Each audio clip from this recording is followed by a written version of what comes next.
I'm Kat Miller. Welcome to this very special episode of Passionate Living from Costa Rica, from a rainforest today.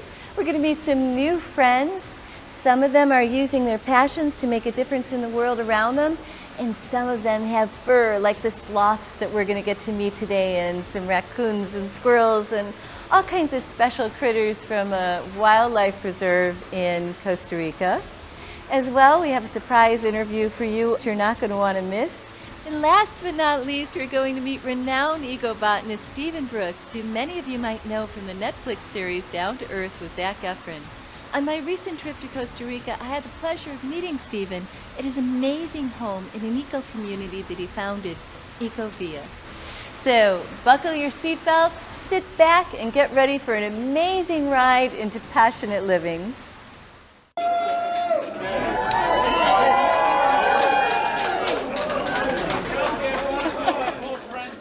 Come on in here. It's lovely to see you. It's so nice to see you, Kelsey. Yeah, I was telling you, I met you years ago at Cross Creek Plaza in Malibu. And another lifetime. Another lifetime for both of us.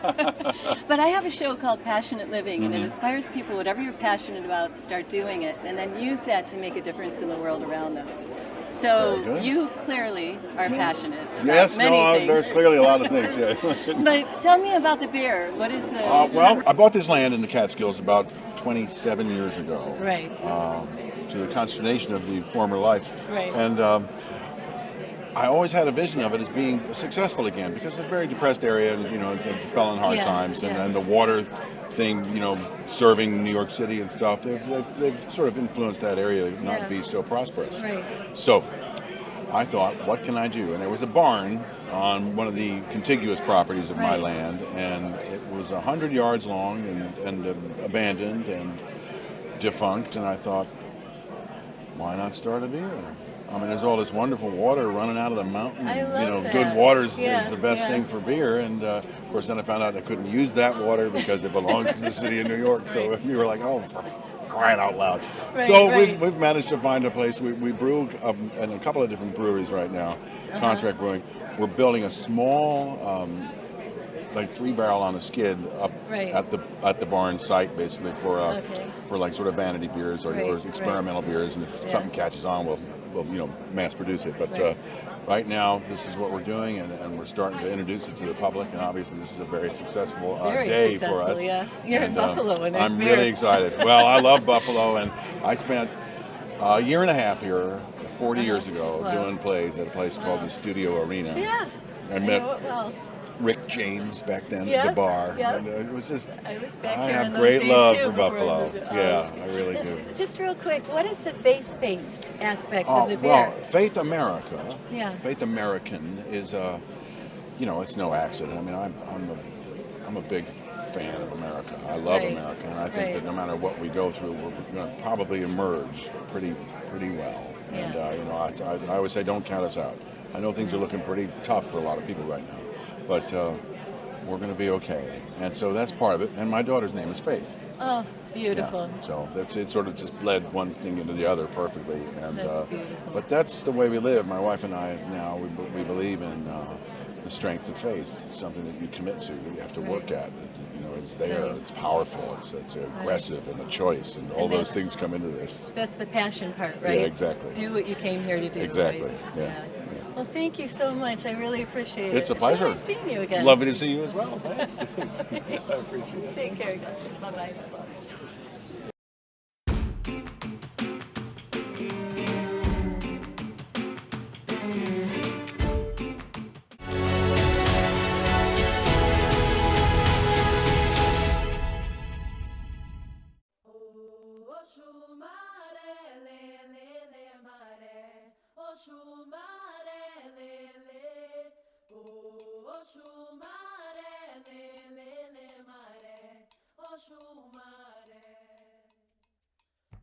Maria, I'm here with you today at this amazing place. I just love it. I don't want to leave.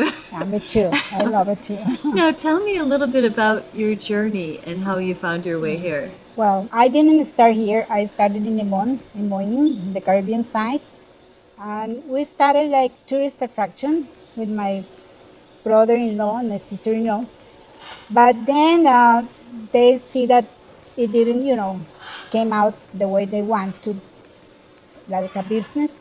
So we stayed there, my daughter, my husband, and I, with my grandchildren. We start with a rescue center because we love animals. And they brought us Buddha, the first rescue. You found Buddha? Yeah, she's here eating. Buddha. Oh, how beautiful. Oh my gosh. I love you. I know I've just met you, but that's it. Rosina and I are adopting you.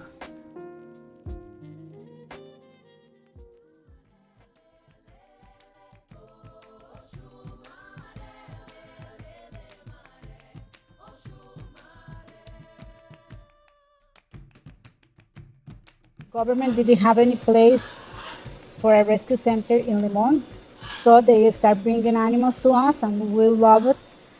And my daughter found that in the beach there was the leatherback turtle. He patrolled the beach with Jairo Mora Sandoval. I don't know if you heard about it. No. He was a guy that worked with my daughter and with us for 5 years. The police were always with us, but after 3 years they stopped to help us. And we didn't know why, but the policeman never came. After that, we heard that the megaport, APM terminals, start doing a megaport there. If we could save the 30% of the turtles, the megaport couldn't go.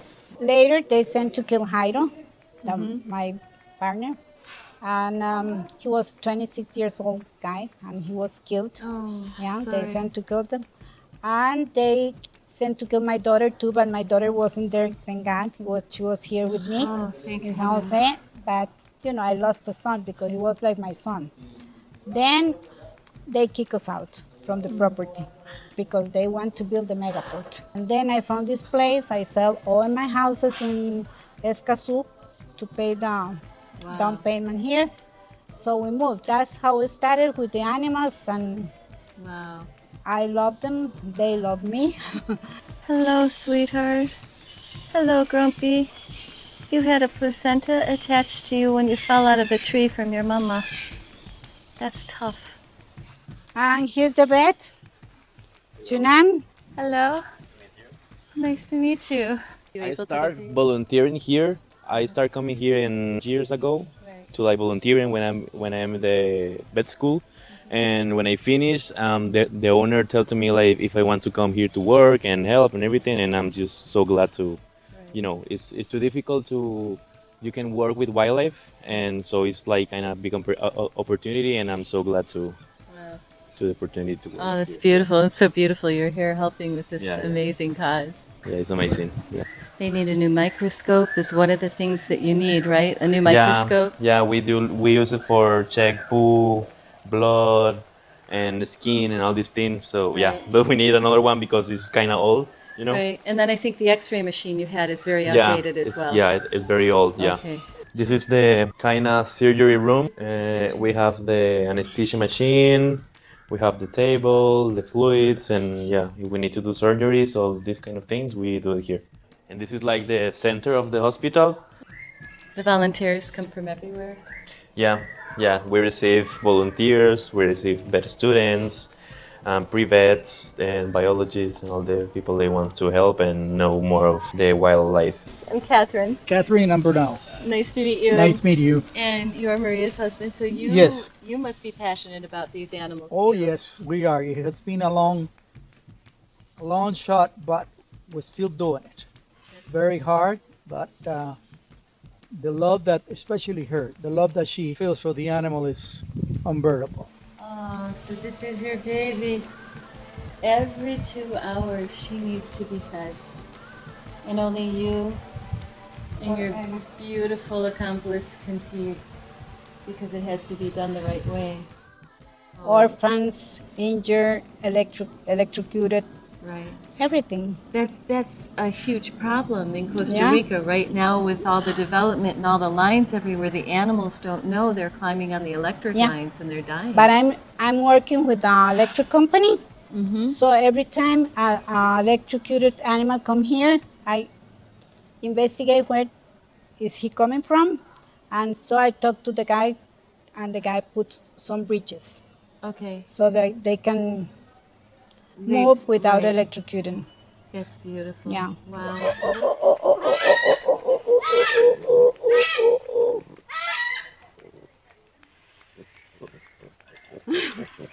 That's the way they play. They bite each other. Do they bite each other? Yeah. That's And if their... I get inside, they bite me, but not hard. But that's the way they play. Look. They're all excited. Mama's here. See?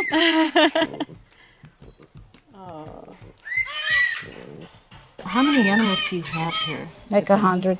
100 animals. Wow. More or less, yes. Because, sometimes they come, sometimes we release.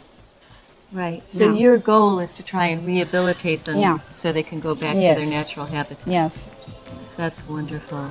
Yes. Wow.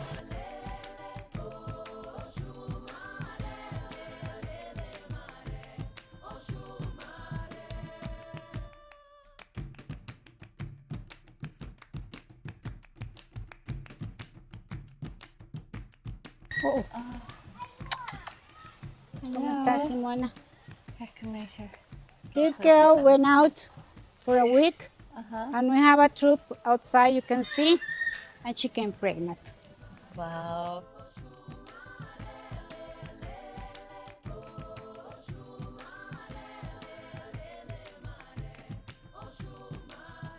Now tell me a little bit about how you fund this. Does the government help? Does anything Nobody help? helped us.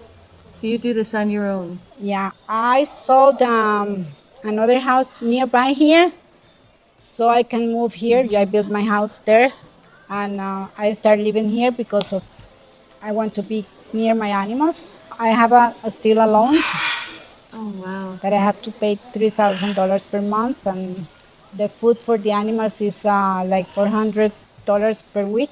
The employees, everything, and nobody helps us. The only way that we can do it is because of the volunteers that comes, or when the cruise ships comes. Right. That's the best. But now we are. Wow. Now, how can people contribute money that are watching this? How can they help? What Well, can we they have do? a webpage. It's called Costa Rica, www.costaricaanimalrescuecenter.org, and there's how you can help doing donations or adoptions of animals. Right. And the donation goes through PayPal. Definitely want to help the support in any way we can. Oh, Definitely thank we'll you. get this out to people so they can see it. Yeah. And I encourage everyone watching to help Maria because she's doing an amazing thing here, and every little bit helps. Right? Sure. Every little bit helps. Please join Passionate Living in supporting this amazing wildlife rehabilitation center at the GoFundMe link we created below. This important project needs your support, even if it's just a small amount each month. As well, the center is also in need of diagnostic equipment such as a new microscope and x-ray machine. Even if they're outdated, they're probably much more up to date than what they're currently using. Thanks for joining us in our efforts to keep Costa Rica Animal Rescue Center going.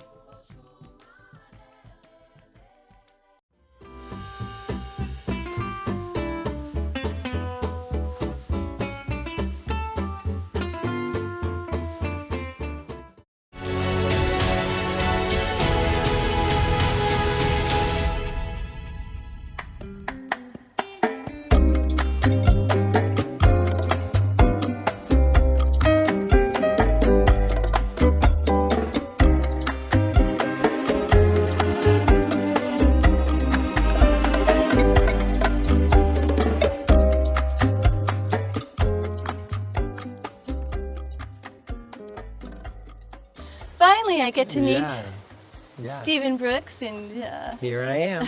here you are in your environment here in Ecovia. Tell me a little bit about your journey. How did your passion start all of this? Yeah, so I grew up in the suburbs of Miami, and my dad was a dentist of an island in the Bahamas. A lot of the people in the Bahamas, so I spent a lot of my childhood back and forth to the Bahamas. Got very into nature through the, snorkeling, and I had fish tanks and collected tropical fish.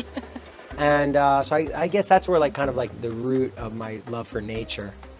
Right. To fast forward a little bit, I always question the design of the suburbs. It's Right. like, if you want to go buy anything, you get in your car and you drive to the strip mall and you buy from people you don't know, and they're buying from people that they don't know, and who are probably also buying from people that they don't know. And Right. it all just seemed kind of weird. I did a semester in Spain, in Sevilla, and I lived with this elderly woman that lived like in this apartment building. It was like 10 apartment buildings in a row Right. with busy streets on either side. Right. But you never needed to go to those streets because all 10 buildings had commercial downstairs. They had restaurants and bars and cheese shops and meat shops and everything you would ever need. And it was so interesting because like walking with her in the streets, I almost felt like I was in Sesame Street. Everybody was so, hey, hola, hola. It's like everyone was so nice to each other. Right. And then we would get to the store and like she didn't even have to order because he knew what she wanted. And there was, hola, hola, and she probably bought from his grandfather. Right. So that whole sense of just connection with the source of where things are coming from and where we're spending our money and what we're supporting felt really right. And then, after moving to Costa Rica, I came here actually for the first time in 1995 on vacation. And while I was here, I witnessed a playground full of indigenous children get sprayed by a Chiquita banana crop duster. Yeah, it still happens every day, and it totally changed my life. It was just like, wow, humanity, is this Right. really the best we could do? Like, meanwhile we could like zip around in jets, or we could, Right. video chat with our friend in Australia, and meanwhile we're like spraying indigenous children. I mean, indigenous people that have like literally treated the earth like an extension of their bodies, spraying them with neurotoxic chemicals, and this was a system that like my culture has spread. Right. And it was just like all of like that realization of just this terrible global design for the way things are, for the way we treat the land and our water system and our food systems. It just felt all so broken. Yeah. And sure, we could just go on and endure it. We could just go on and just accept that's just how things are, Right. or not. Right. It's like things are the way they are, but they don't need to be that way. Like we have a choice, and we have a choice to decide for ourselves, and then we can even try to get a little louder and try to help others to have other choices, So that's kind of the path I took. I started this farm on the Caribbean side called Punta Mona, which, the goal was just to try to show it another way, try to show solutions, but not because I knew the solutions, but just that I wanted to start striving towards connecting to my food, connecting to my water, being conscious of like waste and being, and also just like on a socioeconomic reality, like how can we help the most people thrive, and how can we radically improve our ecosystems, and so yeah, that was kind of the journey, and then it just grew out from that, with the goal of, it's great what we're doing at Punta Mona and the education center. I personally got obsessed with plants. I'm an ethnobotanist, which is the study of the relationship between humans and plants. So I have an incredible collection of plants, and I saw you on a video once Yeah. at a market. Uh-huh. And you had all the Yeah. vegetation, Ah, and so- you just light up when you yeah. have fruit in your hands. They're it's so amazing. I mean, it's so amazing. Like, I think what really fascinates me is the relationship between the humans and the plant. And I guess also Right. just the resilience and like talk about, unconditional love. Like the plants just want to take care of us and nurture us and feed us and get us drunk and heal us and do all the things that plants do, Right. and clothe us and build our houses for us and do all these things, and even though we're so brutal and so destructive to ecosystems, and yet they're still right there just wanting to care for us. So yeah. that inspired you to start this project down here. You started with Punta Mona, and then went to Ecovia, and now you have Alegria. Well, at the same time we started Ecovia, we also started another one up the street called Taco Tal, Oh, okay. which there's 3 communities right next to each Right. other, and that's where we just were, up at All Taco right. Tal. And the goal is to, it's like our neighbors are our neighbors. Why? It's like so random. Right. And for me, it's like I don't want everyone to be the same, but I want to surround myself with people with similar values of like earth care, Right. and really caring about, watershed and, these things that are so crucial. That for me feels really important, to live around people that feel that same way. Right. So tell me a little bit about what's next for you. Yeah, I just, I started a project called Ecoversity, which I'm teaching online a lot of different, we teach online permaculture courses, and we're about to launch a 6-month herbal certification. And so I'm passionate about teaching. And, I was always kind of like judgmental and anti-online. Right. And then with the COVID and all, it's actually incredible. And like, the connection, like that's where I've been running around with my graduation group from our last cohort of the permaculture course. We had like 70 people. Wow. Down here there was 170 people in the class, but 70 people came for the graduation. And it's just amazing how much we connected online. So I've been really dedicated to that. And I just want to keep doing, projects that merge where we live with what we eat. Alegria has been an incredible success. We're almost sold out. There's just a few lots left. And people from like 36 or 37 countries. I know, it's amazing. It's really amazing. Even the lawyer, like I often go to the lawyer in San Jose and sign the papers with the people. And he looks at me every time people walk out. He's like, where did you find these people? It's like, right. It's just how nice and loving. And it's just incredible, the people that projects like this attract. Now, what would you tell somebody that's watching? Because the whole premise of the show is to inspire people, whatever you're passionate about, start doing it and use that passion to change the world around you. Mm-hmm. Somebody's there and they're thinking about it, or they're also passionate about the environment or plants. What would you tell them to do to push them through that? On the most basic and simplistic way is like, what do you like to do? Do it more. Right. What do you not like to do? Stop doing it. It's like, so like, it seems so obvious, yet people like, they do jobs that they hate, or they're in marriages that aren't working, or they're live in a place that sucks, or, it's like, and yet they just keep doing it. Next thing you know, they're 70 and it's like, whoa, what the hell just happened? Yeah. I think it's really important to take a pause and hone in on what it is that drives you and excites you, and try to figure out how can I do that more, and also figure out who out there is doing something that really inspires you, and how can you try to work alongside them, or how can you surround yourself with people that are into what you're into, and take a pause and figure it out, and stop. If you're doing things that aren't serving you, stop. Or if you're doing something that's not improving the world, then like reconsider. Well, thank you so much. You're awesome. It's so great to meet you. Thank you. Thanks for having us over. It's great to have you. Thanks. Yay.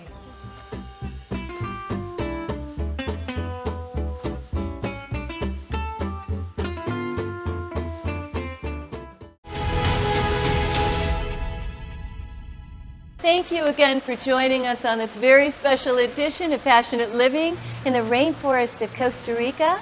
Thanks for meeting our friends today. I love the sloths, Rosina, and I especially love sloths. You may have noticed. Join us each week on Tuesday and Thursday nights at 8 p.m. and Sundays at 11 a.m. on your hometown station of WBBZ. And if you want to catch some past episodes from Season 1 and Season 2, go to our YouTube channel, Passionate Living TV, and our website, passionateliving.com. Thanks again for joining us today, and remember, until next week, take one little baby step that'll move you just a little bit closer to living your dreams and using those dreams to make a difference in the world around you. A big hug and a kiss to you wherever you are. I think I better get another job. Yeah, and fallen in love with you too. It doesn't take much. No.